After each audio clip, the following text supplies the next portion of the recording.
noite, irmãos. Abra sua Bíblia na segunda carta de Paulo a Timóteo, capítulo 1. Enquanto vocês abrem, eu reforço as boas-vindas aos que visitam nesta noite. É uma grande alegria recebê-los e, ao final do culto, ter a oportunidade de conhecê-los melhor. Enquanto vocês procuram, não é difícil localizar a segunda carta de Paulo a Timóteo. Mas eu não sei quantos aqui já tiveram o privilégio de assistir os filmes do Rocky Balboa. Esses dias, para algumas coisas, o meu filtro precisa ser melhor ajustado. Eu perguntei a Nívia se o Daniel, meu filho de 4 anos, já podia ver. Ela disse que não. Mas eu achava que sim. Mas eu, claro, acatei a orientação. No filme 3 do Rocky, ele está se preparando para a luta contra o personagem Clubber Lang, que é ali representado pelo Mr. T, o famoso Mr. T e seus cordões de ouro. E durante a preparação, ele está no ringue ali com o Rocky, a certa altura do filme, e o Rocky, durante o treinamento, o Apollo batendo nele, e ele falando, reage, Rocky, reage e tal. E aí, no meio, em determinado momento desse treinamento, ele vira para o Rocky, para o treinamento e fala assim, qual o problema com você? Porque ele estava ali como se não estivesse. E aí o Rocky fala assim baixinho, amanhã, vamos fazer isso amanhã. E aí o Apollo vira para ele e fala assim, não existe amanhã. E aquela frase do Apollo, corta ali para várias cenas do Rocky depois disso, fica ali ecoando na mente do Rocky, não existe amanhã, não existe amanhã. O que o Apollo estava querendo trazer para o Rocky ali era a urgência daquilo que eles estavam fazendo. A necessidade de que aquele dia fosse aproveitado para a prática, para o treinamento, porque o amanhã eles fariam a mesma coisa, e a mesma coisa, e a mesma coisa, até que chegasse o dia da luta. E o texto da mensagem de hoje é Paulo escrevendo a Timóteo. E Paulo vai chacoalhar Timóteo de maneira semelhante ao que Apolo quis fazer com Rocky. Em 2 Timóteo, capítulo 1, verso 12, Paulo fala assim, e por isso estou sofrendo estas coisas, mas não me envergonho, porque sei em quem tenho crido, e estou certo de que Ele é poderoso para guardar aquilo que me foi confiado até aquele dia. Essa é a palavra do Senhor. Amém. Eu confesso a vocês que a segunda carta de Paulo a Timóteo tem um lugar especial no meu coração. Porque, como vocês sabem, a segunda carta de Paulo a Timóteo são as últimas palavras registradas de Paulo nas Escrituras. Paulo está em Roma, preso pela segunda vez, e diferente da primeira vez em que ele foi preso, como quando ele escreve aos Filipenses, naquela oportunidade ele tinha ainda a expectativa de ser libertado. Nesta segunda carta, e é bastante curta, vocês podem lê-la hoje ao chegarem em casa, essa não é mais a expectativa de Paulo. Muito pelo contrário, Paulo tem a exata noção, embora ele ainda não tivesse sido condenado, ele aguardava julgamento, que a sua morte era próxima. Então, esse é o contexto geral da carta de 2 Timóteo. Ele sabe o resultado daquela prisão, que será a sua condenação. Paulo já é avançado em idade, certamente já cansado fisicamente, certamente já enfrentando alguns problemas de saúde, e ele está ali nas mãos do imperador romano, aguardando a definição daquilo que seria feito com a sua vida. E a forma de se comunicar naquele momento era através de cartas. E, muito provavelmente, ele havia recebido pelo menos algumas cartas de Timóteo, e Timóteo era um jovem ministro deixado em Éfeso e que também enfrentava as suas dificuldades, principalmente em relação ao enfrentamento contra os falsos mestres.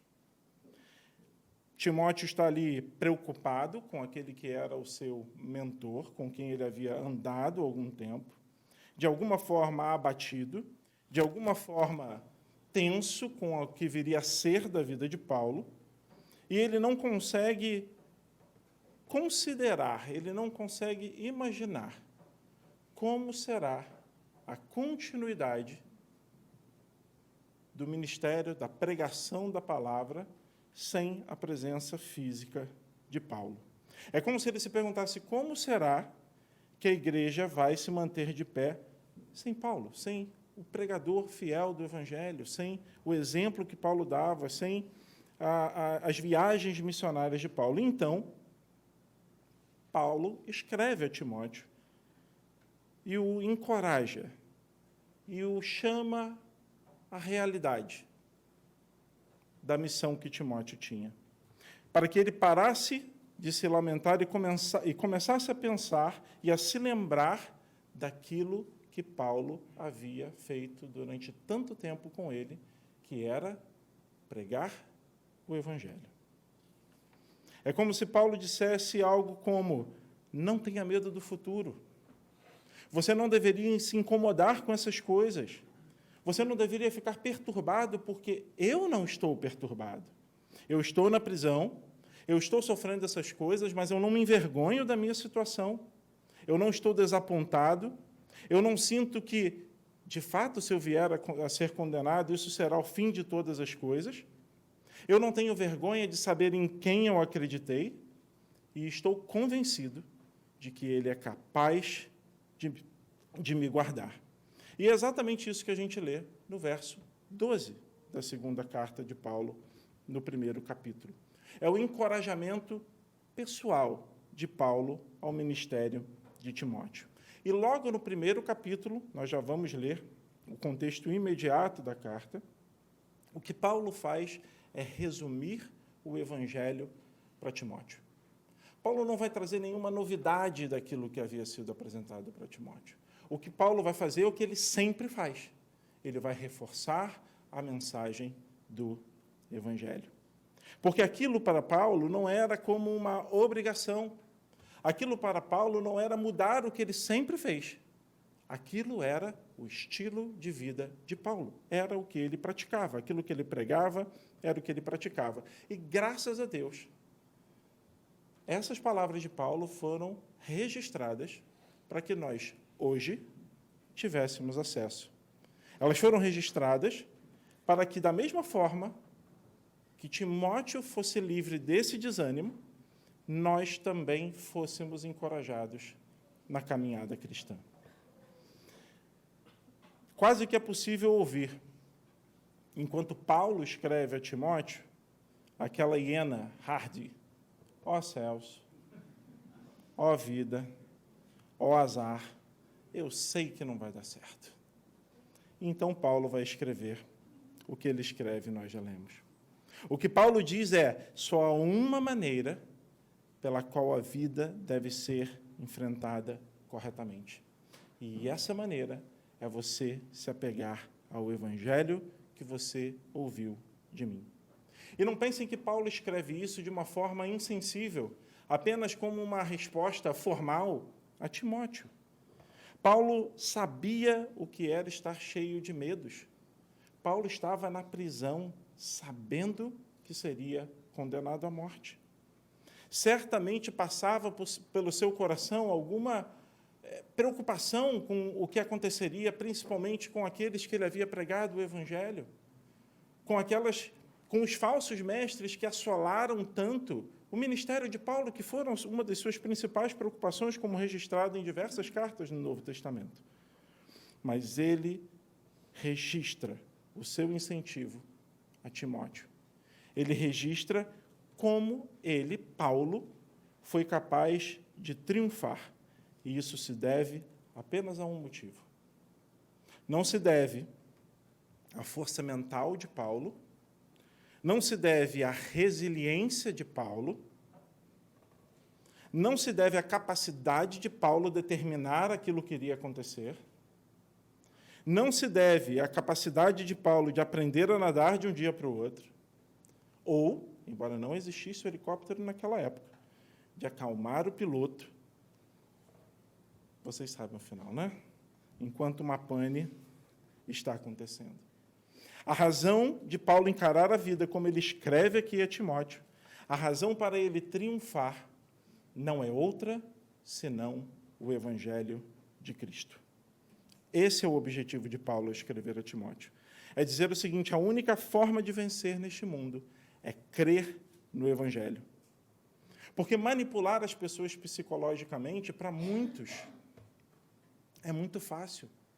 O pastor Maurício já falou isso algumas vezes do púlpito dessa igreja.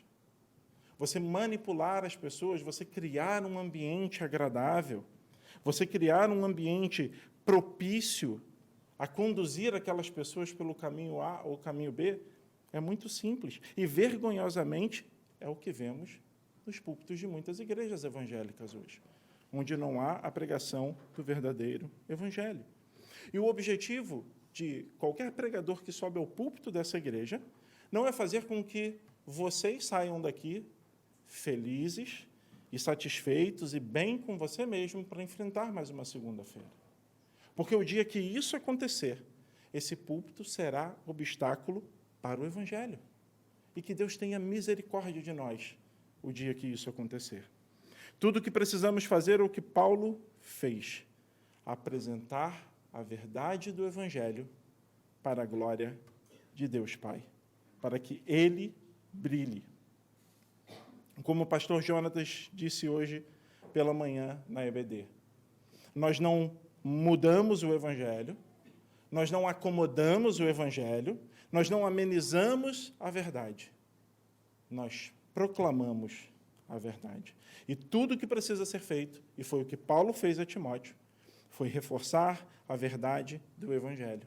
E Deus se encarrega dos seus efeitos. Paulo escreve aos Romanos, capítulo 1, versículo 16, na primeira parte: pois não me envergonho do evangelho, porque é o poder de Deus para a salvação de todo aquele que crê. Ele não se envergonhava do evangelho. Ele cria no evangelho, ele colocava a sua confiança no evangelho, e então ele encoraja Timóteo a fazer a mesma coisa. Veja o contexto imediato desse versículo 12 que nós lemos. Eu vou ler dos versos 7 a 14 do capítulo 1. Porque Deus não nos deu espírito de covardia, mas de poder, de amor e de moderação. Portanto, não se envergonhe do testemunho de nosso Senhor, nem do seu prisioneiro, que sou eu. Pelo contrário, participe comigo dos sofrimentos a favor do Evangelho, segundo o poder de Deus que nos salvou e nos chamou com santa vocação. Não segundo as nossas obras, mas conforme a sua própria determinação e graça que nos foi dada em Cristo Jesus antes dos tempos eternos, e manifestada agora pelo aparecimento de nosso Salvador, Cristo Jesus. Ele não só destruiu a morte, como trouxe à luz a vida e a imortalidade mediante o Evangelho. Para este Evangelho fui designado pregador, apóstolo e mestre. E por isso estou sofrendo essas coisas, mas não me envergonho, porque sei em quem tenho crido, e estou certo de que Ele é poderoso para guardar aquilo que me foi confiado até aquele dia. Mantenha o padrão das sãs palavras que de mim você ouviu com fé e com o amor que há em Cristo Jesus. Por meio do Espírito Santo que habita em nós, guarde o bom tesouro que lhe foi confiado. Só pode ser um vencedor se você conhecer a doutrina e a mantiver firme. Paulo vai se referir a este evangelho, logo no capítulo 2, como meu evangelho. Meu evangelho. Porque Paulo foi encarregado de proclamar e ele vivia de acordo com a palavra do Senhor. Esse é um evangelho exclusivo. E Paulo deixa isso muito claro. Não há um entre tantos caminhos, só há um caminho. Se apegue a esta verdade, Timóteo, que não é novidade para você, e eu não trago uma novidade para você. Apegue-se à verdade do Evangelho. E essa é a primeira aplicação para nós essa noite. Segure firme o Evangelho que você recebeu. Esse é o conselho de Paulo a Timóteo. Se apegue a sã doutrina e você ficará bem. Como foi mencionado aqui, alguns irmãos já sabem, nós temos realizado já há alguns meses os estudos em Teresópolis, né? Temos estudado a carta aos Romanos, estamos no capítulo 1, verso 18, e nessa última semana, uma das famílias que participa, a esposa compartilhou uma dificuldade de como é difícil viver no mundo de hoje, com tantas ideologias, com tantas informações, falsos ensinos, e às vezes o que é pior, as meias-verdades, que é mais difícil da gente perceber. E quando ela colocou isso e perguntava como reagimos diante disso, a resposta só pode ser uma: precisamos nos apegar ao Evangelho. Conhecendo a verdade, nós seremos capazes de combater a mentira.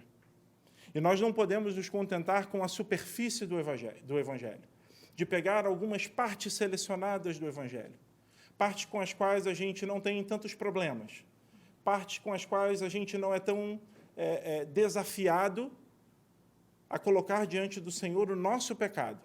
E aí nós vamos selecionando partes do Evangelho. Só as partes que nos agradam. E viram o Evangelho da caixinha de promessas. Os mais antigos aqui conhecem a caixinha de promessas. Nós devemos aceitar tudo, pois a glória desse Evangelho é que ele é completo. E o que é tudo? O Evangelho ele vai falar sobre a natureza caída, mas ele também vai falar sobre a redenção que nós temos em Cristo. Ele vai falar do pecado, do engano, da rebeldia, da nossa dureza de coração e da nossa morte.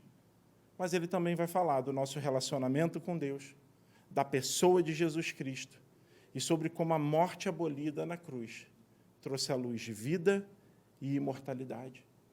O Evangelho apresenta Cristo como Redentor e a natureza da salvação baseada na graça e não nos méritos do pecador perdido.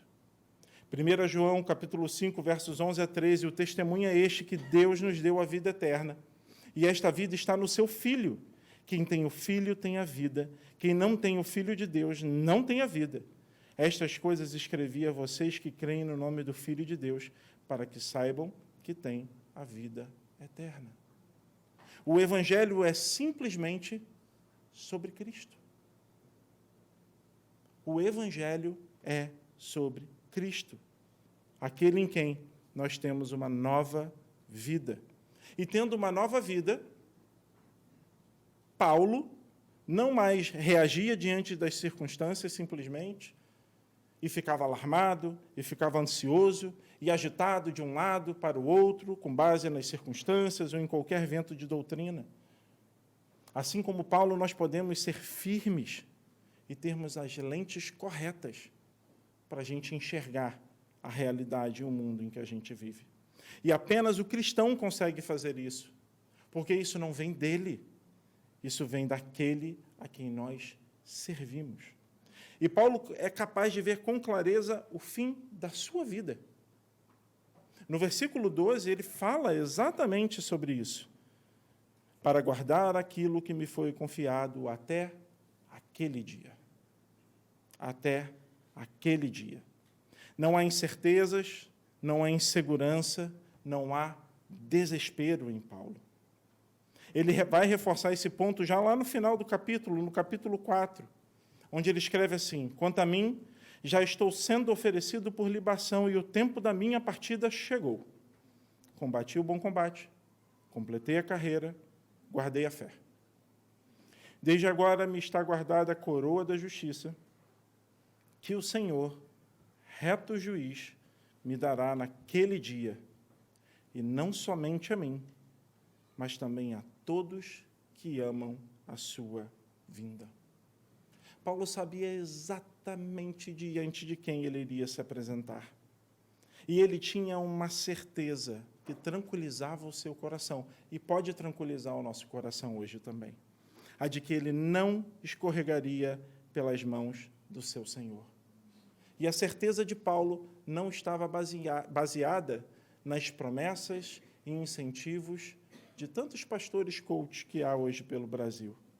Ele sabia que aquele dia estava próximo e ele sabia quem o manteria firme. E essa é a segunda aplicação. Se a primeira é apegue-se firmemente ao Evangelho, a segunda é descanse em saber nas mãos de quem você está. Você não depende dos seus méritos. E essa é uma das melhores notícias, porque se dependesse de nós, seria um fracasso. Todo aquele que o Pai me dá, esse virá a mim, e o que vem a mim, de modo nenhum lançarei fora. Porque eu desci do céu não para fazer a minha própria vontade, mas a vontade daquele que me enviou. E a vontade de quem me enviou é esta, que eu não perca nenhum de todos os que ele me deu. Pelo contrário, eu ressuscitarei no último dia. Esse texto está lá em João. Paulo tinha certeza disso que a gente lê aqui. Eu sei, nas mãos de quem eu estou. Então, nós devemos conhecer todo o conselho de Deus para que possamos permanecer firmes e descansar. Só que a pergunta é, o que será que a gente está fazendo com essa informação? Será que a gente está, de fato, descansando nessa promessa? Ou a gente vive ansioso pelo dia de amanhã? Ou a gente vive mais preocupado com as coisas desta terra, que trazem ansiedade, medo, pânico, do que em considerar que a nossa jornada aqui nessa terra, ela é uma peregrinação de fato. O apóstolo Pedro vai escrever na sua primeira carta, capítulo 1, verso 17, que nós devemos viver em temor durante o tempo da nossa peregrinação. Paulo viveu em temor durante o tempo da sua peregrinação. E o que ele escreve a Timóteo é para que Timóteo viva da mesma forma, entendendo que nós somos peregrinos nessa terra. A partir do momento que a gente não perde de vista aquele dia, a gente entende melhor o que é viver como peregrino nessa terra. Paulo ter a visão daquele dia foi o que manteve ele em movimento, sabendo o que viria. Foi o que lhe deu ousadia, foi o que lhe deu coragem, foi o que o preparou para enfrentar o que viria. E ele vai dizer na parte final do verso 12, e estou certo de que ele é poderoso para guardar aquilo que me foi confiado até aquele dia. Em algumas versões vai falar sobre o bom depósito. E o que é que foi confiado? E o que é esse bom depósito? Não é outra coisa, senão o Evangelho. Este é o bom depósito. Aquilo que Paulo foi encarregado de pregar, aquilo que ele deveria encarregar a outros homens fiéis, que deveriam fazer o quê? Encarregar a outros homens fiéis para que de geração em geração a palavra do Senhor fosse proclamada. E nós louvamos ao Senhor porque nós temos acesso a isso hoje, a essa verdade hoje, para que a gente viva dentro do nosso contexto de proclamação do Evangelho. Esse mesmo Cristo que o encarregou da pregação do Evangelho iria guardá-lo até aquele dia. E Paulo tinha certeza disso. E o que ele diz para Timóteo é, eu tenho certeza disso. Ele está fazendo isso comigo. Ele vai fazer também com você. Se recomponha, Timóteo. Se anime, Timóteo. Não é amanhã, é hoje. É hoje. E é por isso que você pode ter essa certeza hoje. Sobre qualquer outro fundamento que não for Cristo, a obra da pregação não se sustenta nem por um momento. Isso é claro para Paulo. A fé cristã hoje encontra oposição em toda parte. O Evangelho é ridicularizado a todo tempo. Mas ainda assim, como Paulo, nós não temos nada a temer, porque a luz do Evangelho nunca será extinta. Mesmo tendo sido confiado às nossas mãos vasos de barro, o Senhor é quem guardará e preservará até aquele dia. Paulo enfrentava toda a série de restrições e dificuldades quando escreveu a Timóteo. Mais uma vez, até o seu estado emocional, psicológico, não era de alguém que estava livre, ainda que com dificuldades. Paulo estava preso. E não era uma dessas prisões com foro privilegiado que a gente tem aqui no Brasil, não. A situação era ruim, era difícil para Paulo. Mas mesmo diante da morte iminente, ele escreve a Timóteo: apegue-se ao Evangelho. Nunca perca de vista aquele dia, sabendo diante de quem você vai se apresentar.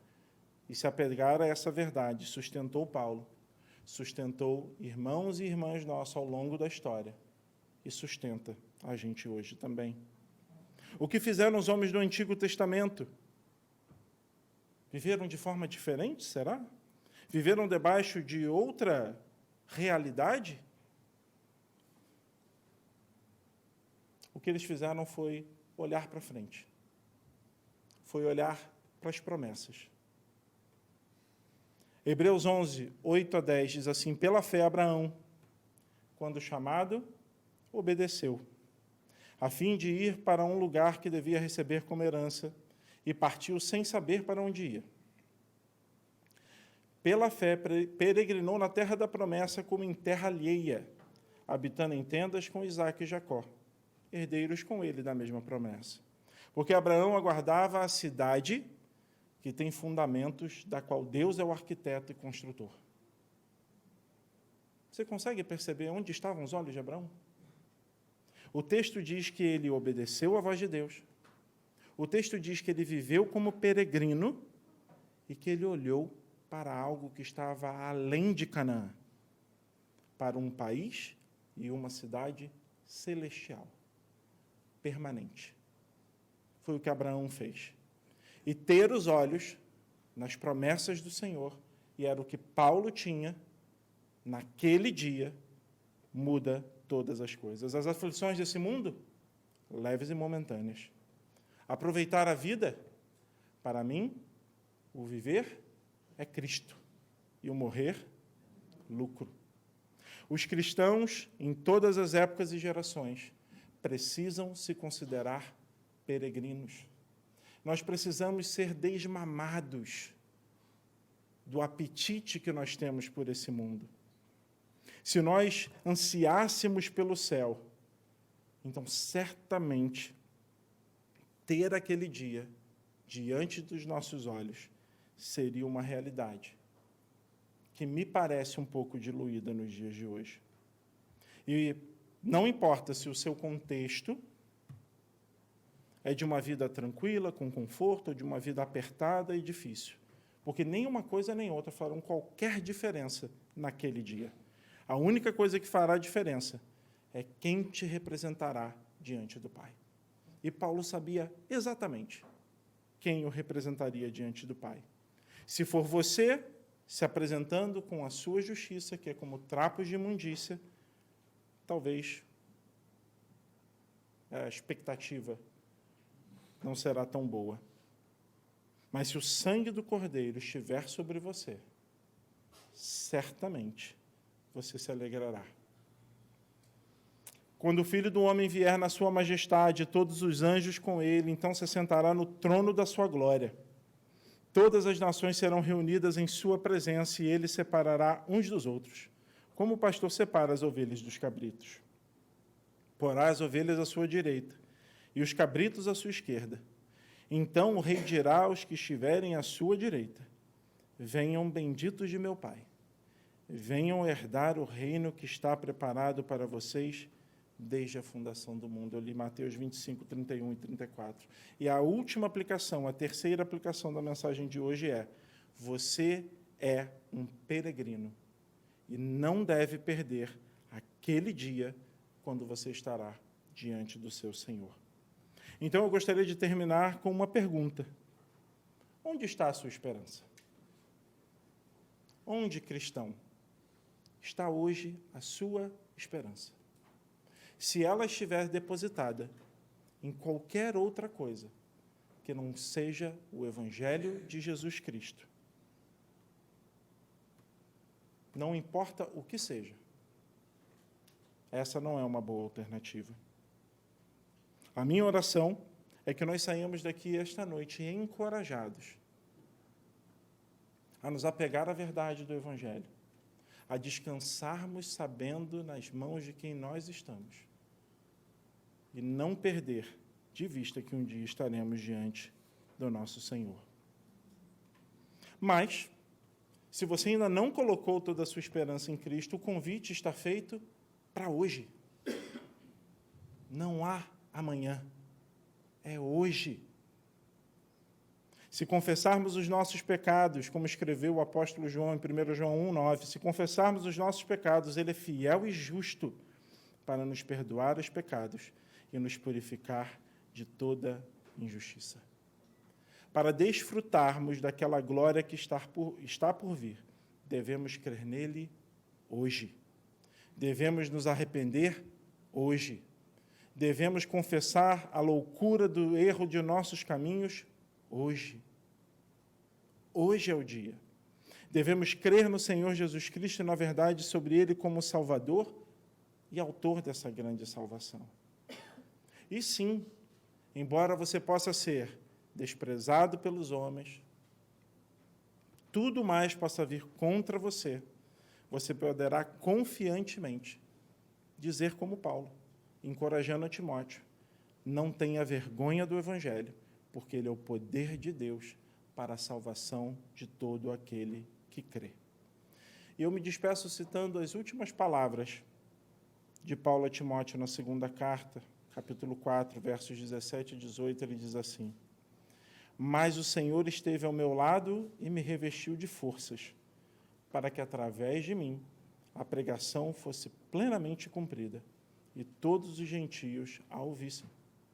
Eu fui libertado da boca do leão.